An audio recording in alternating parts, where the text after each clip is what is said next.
Live from KTVN Reno, you're watching 2 News at 4.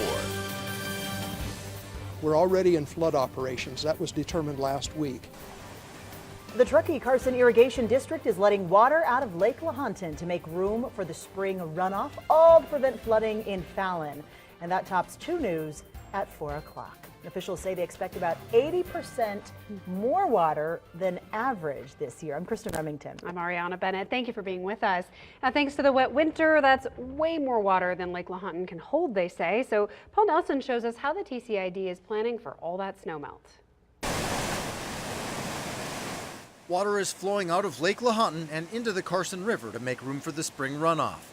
The reservoir is still about 2/3 full, so there's not much room left for the massive amount of water still to come from the Sierra. The goal, of course, at the end of the day is to send out as much as we need to prevent any kind of flooding, and then you'll see that that level will rise right up to the top. That will be success. Jardine says the dam is in great shape and ready to handle the task. If need be, we could flow the dam up to as much as you saw in 2017. That was as high as 3,000 CFS. Right now, we're not doing anywhere near that. 2 years ago, there was enough spring runoff to fill Lake Lahontan 3 times, and that's why the TCID had to build an emergency spillway to send water from the Carson River out into the desert and around Fallon to avoid flooding. Jardine says he doesn't expect that to happen this year. It's not necessary, at least at this point. If conditions warrant, of course, we always have that as a backup. If all goes as planned, the reservoir should be full right around the end of May or early June.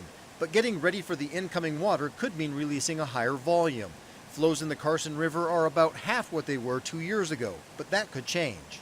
We intend to put more in it, and we're going to monitor that carefully because we get that up a little bit higher, and then we do start to see some effect on homes throughout the valley. River flows are also expected to go down once farmers start irrigating.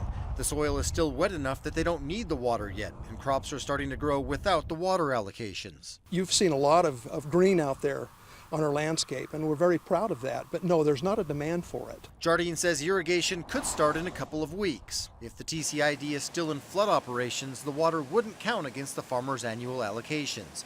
Covering the big story in Fallon, Paul Nelson, 2 News. Now, Jardine says changes in the weather could impact the TCID's operations. For example, if we get heavy rain on top of the snow, that could speed up the runoff and then maybe require the use of that emergency spillway. Okay, so we could see